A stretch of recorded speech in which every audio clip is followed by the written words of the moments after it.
வணக்கம்ங்க. இன்றைக்கி நம்ம இந்த வீடியோவில் தக்காளி சாதம் தாங்க செய்ய போகிறோம். டக்குன்னு ஒரு 10 நிமிஷத்தில் ஸ்கூல் லஞ்ச் பாக்ஸாக பசங்களுக்கு செஞ்சு கொடுக்கலாம். ரொம்ப டேஸ்ட்டாக சீக்கிரமாக செஞ்சிடலாம். வாங்க நம்ம இந்த வீடியோவில் பார்க்கலாம். ஃபஸ்ட்டு நம்ம வானலில் ஆயில் சூடு பண்ணிக்கலாம்.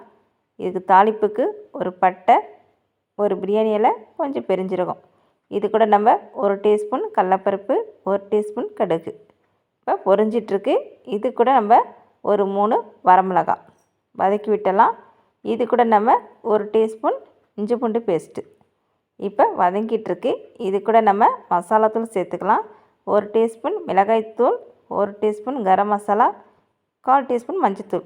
இப்போ இதெல்லாம் வதக்கிட்டோம். இது கூட நான் ஒரு 6 தக்காளி கட் பண்ணி வச்சுருக்கேன், சேர்த்துக்கிறேன். தக்காளி வதங்கிறதுக்காக கொஞ்சமாக உப்பு சேர்த்துக்கிறேன்.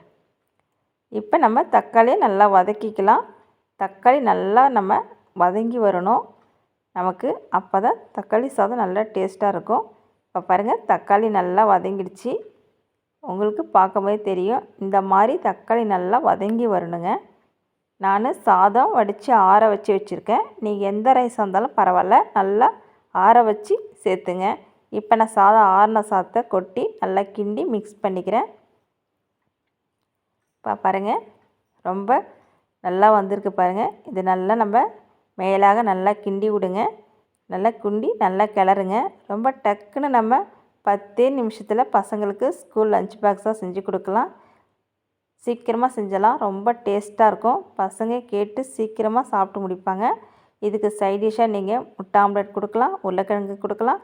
ரொம்ப டேஸ்ட்டாக வத்தல், அப்பளம் எது வேணாலும் வச்சு சாப்பிட்லாம். ரொம்ப டேஸ்ட்டாக இருக்கும். இதே போல் ட்ரை பண்ணி பாருங்கள்.